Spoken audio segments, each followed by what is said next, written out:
The bridge of the Eternal Fang trembled as Empress Kirxa slammed her clawed fist against the command console.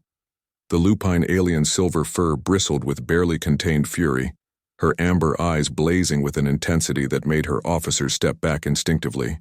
"Who dared?" she snarled, her voice echoing through the cavernous chamber. "Who dared to touch my ship?" The Eternal Fang was no ordinary vessel. It was a dreadnought, a monument to conquest, its hull scarred by 1,000 battles across the Vexian Empire. Every scorch mark told a story. Every dent was a badge of honor. The grime that accumulated in its corridors was the dust of defeated worlds, and Empress Kirxa wore it like a crown. But now, as she stalked through her ship, everything was wrong. The walls gleamed, the floors sparkled, the air smelled of something floral and utterly offensive to her warrior sensibilities. Someone had cleaned her ship, and in doing so, had committed the ultimate insult. "Find them!" she roared. "Bring me the fool who erased my victories."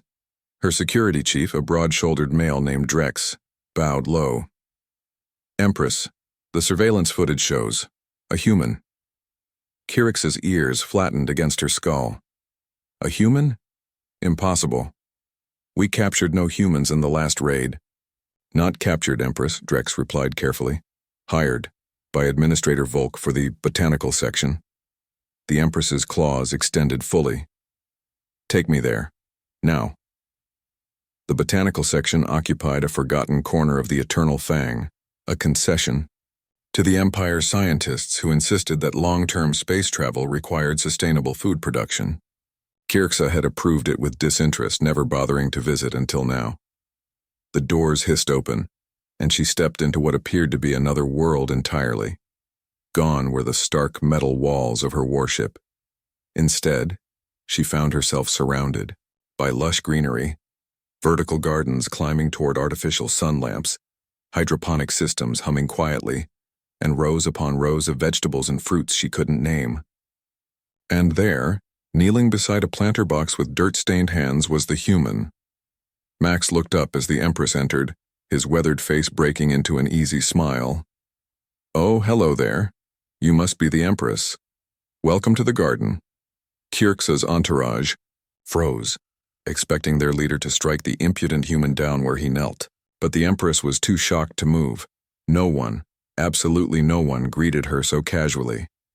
"You," she growled, advancing with predatory grace. "You cleaned my ship." Max stood slowly, brushing dirt from his knees.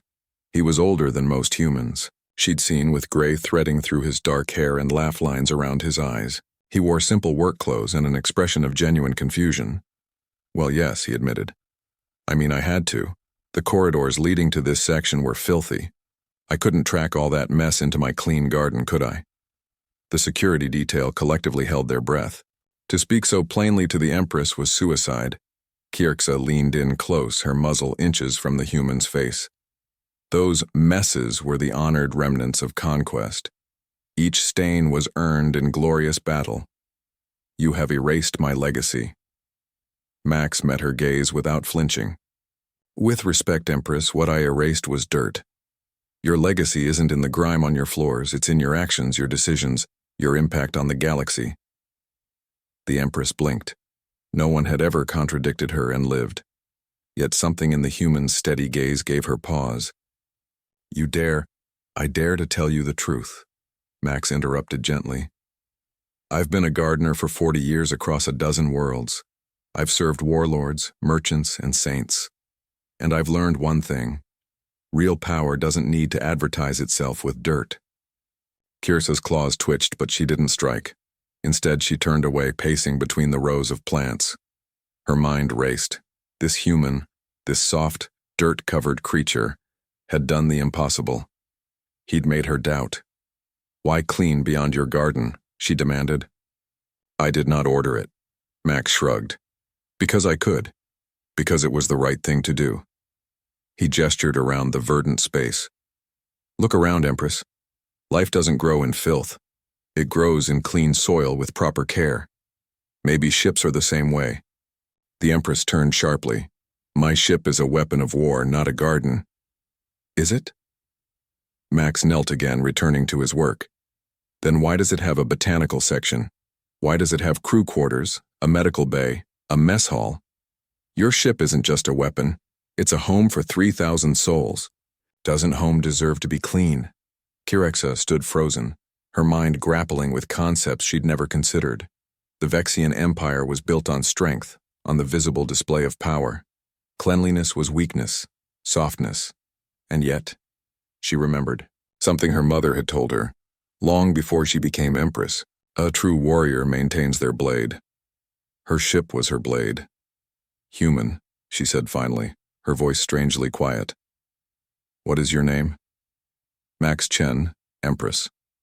Though mostly people just call me Max. Max. She tested the word. Tell me, why did you come to work on a warship? Surely there are safer positions in the Empire. Max smiled, continuing to tend his plants.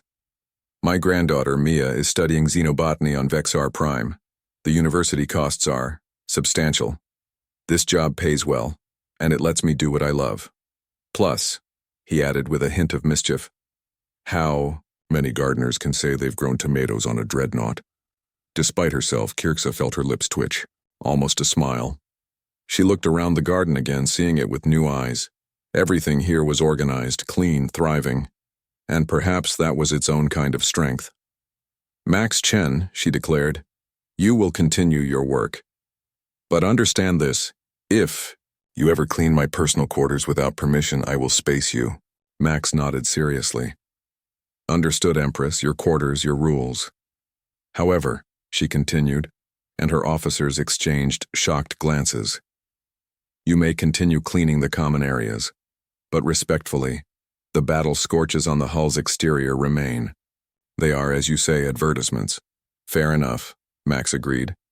As Kyrxa turned to leave, she paused at the door. Human. These plants. Can they grow anywhere? With proper setup, yes, ma'am. The Empress nodded slowly. Then perhaps other ships in my fleet could benefit from such gardens, and from gardeners who understand the value of both strength and cleanliness. Max's grin widened. I might know a few people who'd be interested. My granddaughter Mia graduates next cycle. She's brilliant with alien flora. Send me her credentials, Kyrxa said. The Empire could use more humans like you. Ones who aren't afraid to tell an Empress she's wrong. As she strode away, her entourage scrambling to keep up, Kyrxa felt something unusual. Respect. For a human. For a gardener. Behind her, Max returned to his tomatoes, humming an old Earth tune. He'd learned long ago that the strongest warriors weren't those who refused to change, but those who recognized wisdom, even when it came from unexpected places. And somewhere on Vexar Prime, a young woman named Mia would soon receive very surprising news about her future career. The Eternal Fang sailed on through the stars, its corridors gleaming, its legacy not diminished but enhanced. Because true strength, it turned out, didn't fear soap and water. It embraced them,